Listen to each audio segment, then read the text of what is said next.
Sud Radio André Berkoff. Ça balance pas mal. Berkoff dans tous ses états, ça balance pas mal sur Sud Radio. Est-ce que vous êtes en train de dire à vos adhérents, aux agriculteurs de France, préparez-vous à reprendre les actions ? J'ai d'abord, les agriculteurs n'ont jamais désarmé. Tout le monde a dit, on est prêt à repartir si le travail réalisé n'est pas au niveau des attentes qui sont très fortes et qui ont été exprimées. Les braises du mouvement des agriculteurs sont-elles en train de se rallumer ? On pourrait le croire, on peut même le croire en voyant l'empressement de l'exécutif à recevoir ces mêmes agriculteurs, puisqu'ils seront reçus cet après-midi par Gabriel Attal et par Emmanuel Macron demain. Des rencontres sous pression, puisque Arnaud Rousseau, le patron de la FNSEA, a déclaré ce matin sur TF1, vous venez de l'entendre, on est prêt à repartir à l'action si des mesures supplémentaires ne sont pas annoncées, alors que le salon de l'agriculture doit débuter dans 11 jours. Nous sommes en compagnie de Jordi Bouanchot, membre du conseil d'administration des jeunes agriculteurs et éleveurs de bovins en Vendée. Jordi Bouanchot, bonjour. Bonjour. Bienvenue sur Sud Radio. Tout d'abord, pourquoi cette rencontre avec Gabriel Attal ? Quels sont les points à l'ordre du jour ?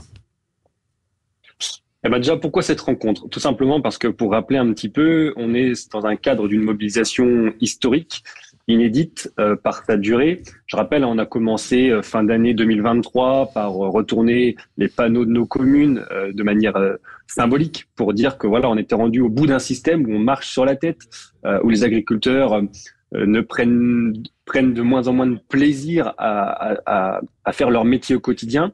Et puis, on a commencé des actions un peu plus musclées en ce début d'année, avec des barrages, des filtrages, des contrôles de camions, etc., pour exprimer une colère qui est réelle. Et pour reprendre vos expressions, le feu de ces actions n'est pas éteint et les braises sont encore chaudes. Pourquoi ? Parce qu'il y a eu certaines mesures d'urgence annoncées par le gouvernement et notamment notre Premier ministre, Gabriel Attal, qui ont répondu à des problématiques locales très ponctuelles. Mais moi, je prends souvent l'expression de dire que l'agriculture, en ce moment, vit une hémorragie depuis de nombreuses années. Et ce que nous voulons aujourd'hui, ce n'est pas simplement des pansements, mais nous avons vraiment besoin de changer de logiciel. Et pour nous, changer de logiciel, renverser la table, c'est pas avec des discours aujourd'hui qu'on a eus qui, pour le terrain, ont de la peine à se transformer en actes. Et c'est pour ça qu'aujourd'hui, nos représentants nationaux ont besoin de plus de concret, parce que sur le terrain, moi-même dans mon exploitation, je ne vois pas concrètement ce que ça va changer au quotidien dans nos métiers d'éleveurs, d'agriculteurs et de création d'alimentation saine et de qualité pour nos concitoyens. Mais est-ce que c'est pas la preuve quand même que l'exécutif a peur ? On savait que les agriculteurs allaient rencontrer Gabriel Attal cet après-midi, et dès hier soir, Emmanuel Macron a dit je les rencontre le lendemain. Vous sentez, vous, une tension chez l'exécutif, une peur d'un redémarrage du mouvement ? En tout cas, je l'espère qu'eux le ressentent, parce que cette tension, nous, en tant que responsables syndicaux de notre commune jusqu'au national, pour ma part, la tension est réelle de mes amis agriculteurs qui nous relaient au quotidien leurs problématiques en disant il y a eu les discours politiques et aujourd'hui il faut passer à l'acte, et l'acte on n'y est pas encore. Il y a encore trop de sujets sur la table, comme le plan de souveraineté élevage, qu'est-ce qu'il y a à l'intérieur, qu'est-ce que ça va changer au quotidien, l'application des Galim. Aujourd'hui on n'a pas vu un seul centime redescendre dans nos cours de ferme encore. Voilà, c'est tous ces sujets-là qui sont importants de transformer. Et en tout cas, j'espère qu'en effet, le gouvernement s'en est rendu compte, qu'il est grand temps de nous écouter, de faire des efforts significatifs, de trancher sur certaines décisions, même si tout ne sera pas réglé à l'échelon national. On sait qu'il y a aussi un pas de temps long lié à des mesures européennes.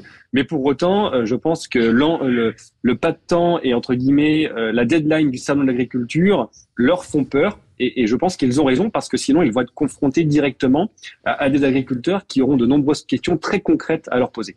Jordi Bouanchot, Arnaud Rousseau, le patron de la FNSEA, a déclaré ce matin sur TF1, on l'a entendu il y a quelques minutes, on est prêt à repartir à l'action, même si des mesures supplémentaires ne sont pas annoncées.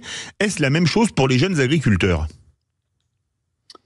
Alors, puisque vous êtes membre du conseil d'administration des jeunes agriculteurs, faut-il le rappeler ? Oui, en effet. Et encore une fois, on se fait le relais au national de la position de nos agriculteurs au quotidien sur leurs problématiques et du terrain, du réseau. Et en effet, le réseau aujourd'hui est prêt à repartir.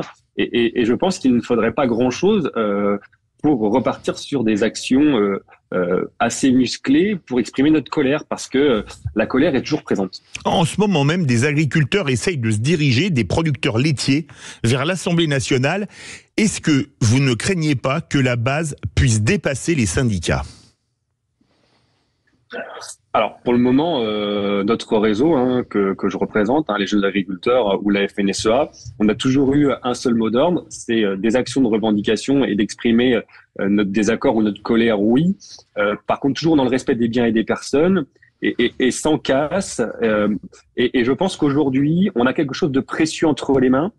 C'est qu'on a la chance d'avoir l'opinion publique avec nous. Les Français aiment encore leurs agriculteurs, aiment leur agriculture locale. Ils nous l'ont fait savoir, pour ma part, ayant été présent de nombreux jours et de nombreuses nuits sur des ronds-points, sur des péages. On a eu beaucoup de retours très positifs de nos concitoyens, de nos consommateurs, qui ont un rôle essentiel, je le rappelle. Ils ont aussi le rôle de survie de l'agriculture, parce que c'est aussi nos concitoyens, par leur acte d'achat, qui pourront nous aider. Mais il faut qu'on préserve cette opinion publique favorable à l'opinion et aux problématiques agricoles. Et aussi, ce qui est important, c'est qu'on a rarement eu une fenêtre de tir médiatique aussi importante en lien avec l'agriculture. Et ça, il faut qu'on le préserve et qu'on le cultive. Et je pense que ce n'est pas en allant vers des mesures très extrêmes ou dans de la casse qu'on arrivera à garder cette image concrète de nos revendications agricoles. Justement, parlons des revendications agricoles. Quels sont les points qui posent problème aujourd'hui ? Alors aujourd'hui, pour reprendre un petit peu l'ensemble des thématiques, elles sont très vastes. Comme j'ai dit, c'est un inventaire à l'après-vert. Oui. Non, mais changer de logiciel, ça ne se fera pas avec des mesures pansements. On a vraiment besoin de bouleverser les choses. La première, c'est le revenu. Il faut qu'on retrouve de la dignité de notre métier d'agriculteur, parce que oui, même si on fait un métier passion, on a besoin d'en vivre. On a besoin de faire vivre notre famille comme n'importe quel chef d'entreprise. Je rappelle qu'un agriculteur est un chef d'entreprise. Et le revenu, ça passera par l'application pleine et concrète d'Egalim, c'est-à-dire la prise en compte du coût de production des agriculteurs dans une construction du prix en marche avant. C'est-à-dire qu'aujourd'hui, il faut arrêter de dire qu'on peut s'alimenter au moins cher. Non, l'alimentation en quantité et en qualité en France, ça a un prix. Et il faut prendre le coût de production de l'agriculteur jusqu'au consommateur. Et aussi, la grande distribution a un devoir pédagogique auprès du concitoyen pour leur dire que s'alimenter est un acte de première nécessité et que ça ne doit pas être la variable d'ajustement dans un revenu ou dans les ménages. Deuxième chose, l'élevage. Nous sommes en train de perdre notre élevage.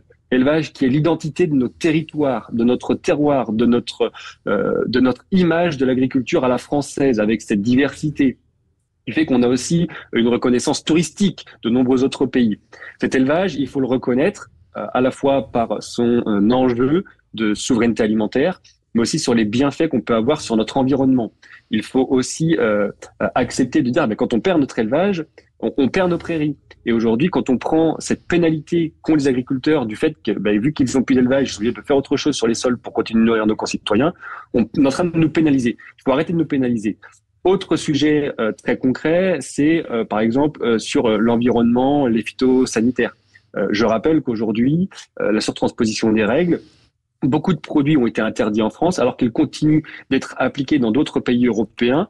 En Espagne, en Italie, etc. Voilà, etc. Ces pays-là qui nous envoient, eux, des produits alimentaires parce qu'on est dépendant aussi de certains produits, comme les fruits et légumes qui nous viennent d'Espagne.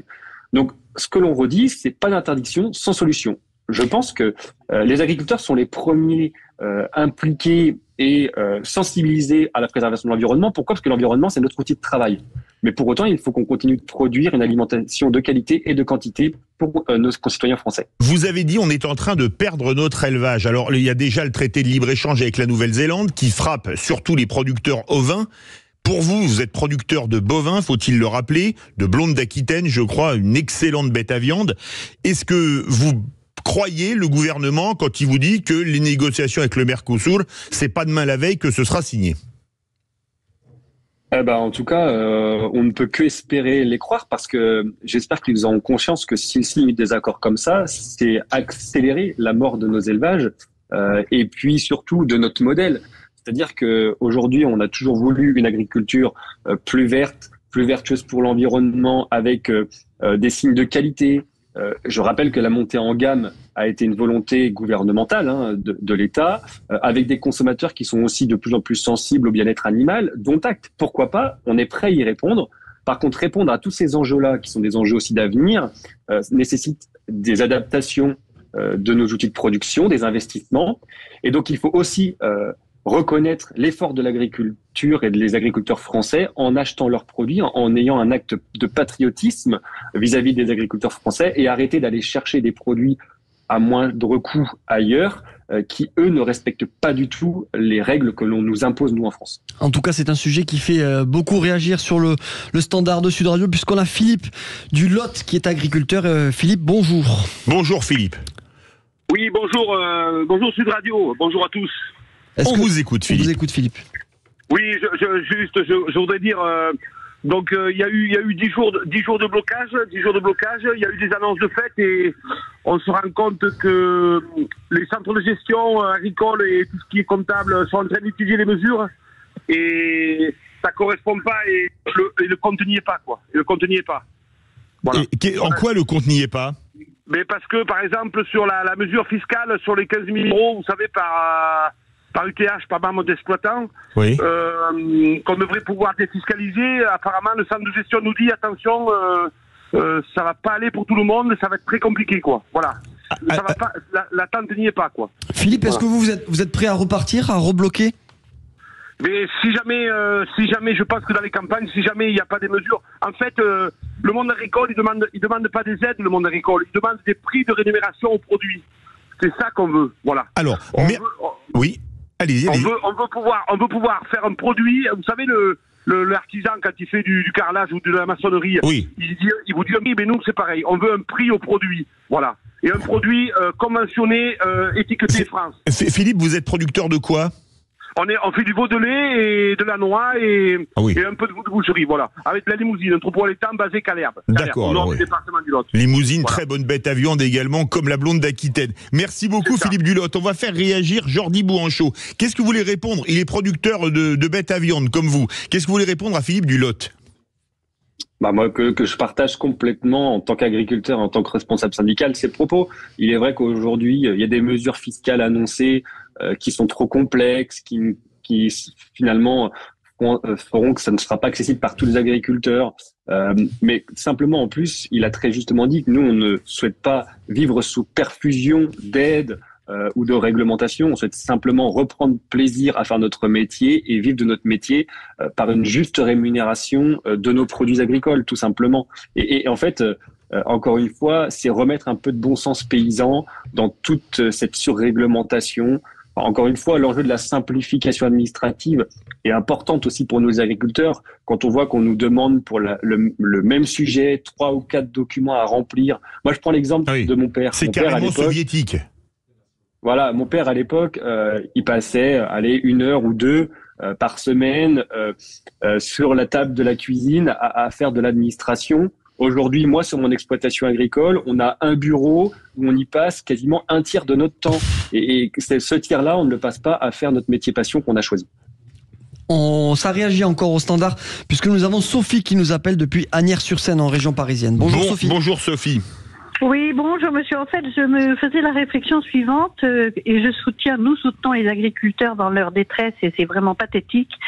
Mais on se disait que pour que les Français achètent des produits français de qualité, plutôt que c'est une idée comme ça, plutôt que de subventionner Ryanair avec les conseils régionaux, je préférerais franchement donner avec mes impôts de quoi subventionner de la viande, des agriculteurs qui sont des producteurs de variés, plutôt que de financer une entreprise étrangère. Voilà. Alors, c'est une réaction vous parliez du bon. Merci beaucoup Sophie d'Asnières-sur-Seine, où il n'y a pas beaucoup d'agriculteurs, Asnières-sur-Seine a priori, mais vous voyez, les citadins sont solidaires avec vous. Jordi Bouanchot, qu'est-ce que vous voulez répondre à Sophie? Parce que vous, les producteurs bovins, vous n'êtes pas subventionnés, contrairement aux céréaliers par exemple. Vous avez vraiment la loi du marché face à vous, Alors aujourd'hui, on a quelques aides publiques, notamment à travers la PAC, qui viennent en soutien. Mais moi, ce que je peux répondre à cette gentille dame, c'est qu'en effet, on en est les premiers touchés et que nos concitoyens nous soutiennent. Et il faut vraiment que ça se concrétise dans l'acte d'achat. C'est toujours un peu cette difficulté. Alors on entend, nous-mêmes on est consommateurs, hein, moi le premier, j'ai une famille à nourrir, j'ai une femme, un enfant, et on va faire nos courses nous aussi. Et c'est vrai que on voit bien que des fois les fins de mois sont compliquées. Pour autant, il faut être attentif à notre acte d'achat qui peut avoir un enjeu très concret sur la rémunération de nos agriculteurs, privilégier les produits français, ceux où il y a la transparence sur l'approvisionnement, où on peut également avoir une assurance du retour au producteur. Voilà, c'est ce genre de choses qu'il faut arriver à reprendre comme habitude. Mais encore une fois, hein, je le dis, hein, je pense que la grande distribution a son rôle à jouer dans son rôle pédagogique auprès du consommateur, chose qu'ils ne font pas du tout lorsqu'on continue de voir sur les plateaux télé certaines grandes marques continuer de dire qu'il faut avoir des produits le moins cher possible pour les consommateurs, et ça, c'est faux. Le salon de l'agriculture commence dans 11 jours. Est-ce qu'on peut imaginer le salon de l'agriculture se tenir normalement si jamais le conflit repartait ? Alors de toute façon, il ne sera pas normal, si je puis dire, ce salon de l'agriculture, parce que pour moi, il est important de le maintenir parce que c'est aussi pour continuer de créer du lien avec nos consommateurs qui des fois sont plus éloignés de nos outils de production et de notre quotidien. Je pense aux Parisiens qui n'ont peut-être des fois pas la chance de pouvoir habiter à proximité de nos agriculteurs et de comprendre nos problématiques. Donc c'est un moment d'échange privilégié avec nos concitoyens français. Pour autant, voilà, ces mouvements des derniers jours et des dernières semaines sera dans la tête et on sera encore tout chaud de tout le monde. Donc, il va forcément y avoir des interpellations de nos pouvoirs et de nos élus politiques un peu plus musclés. Donc, je pense que c'est aussi ce que doivent avoir dans la tête en ce moment nos décideurs politiques. Y a-t-il des secteurs qui ont été mieux ou moins bien lotis avec les annonces gouvernementales entre les éleveurs, les maraîchers, les céréaliers, etc. Il y a eu des gagnants, des perdants ? Non, encore une fois, comme je vous le disais, hein, on a eu des mesures tampons, des mesures pansements sur des sujets d'actualité. Hein, je pense à la MHE, je pense c'est la maladie hémorragique, voilà. Voilà, la maladie hémorragique, je pense au GNR. On a eu quelques réponses sur l'accélération du versement des aides PAC.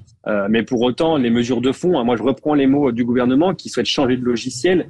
Eh ben, ce changement de logiciel, je suis désolé, mais il faut vraiment que ça s'inscrive dans la durée pour renouveler la génération d'agriculture, parce qu'on a un enjeu majeur, c'est d'attirer des nouveaux profils en agriculture pour garder notre agriculture locale sur nos territoires. Dernière question, Jordi Bouanchot. Si jamais les agriculteurs ressortaient dans la rue, à votre avis, ce sera sous quelle forme ? Blocage de Paris, Bruxelles, les grandes villes, les autoroutes, qu'est-ce qui va se passer ? En tout cas, on le voit bien depuis le début des revendications.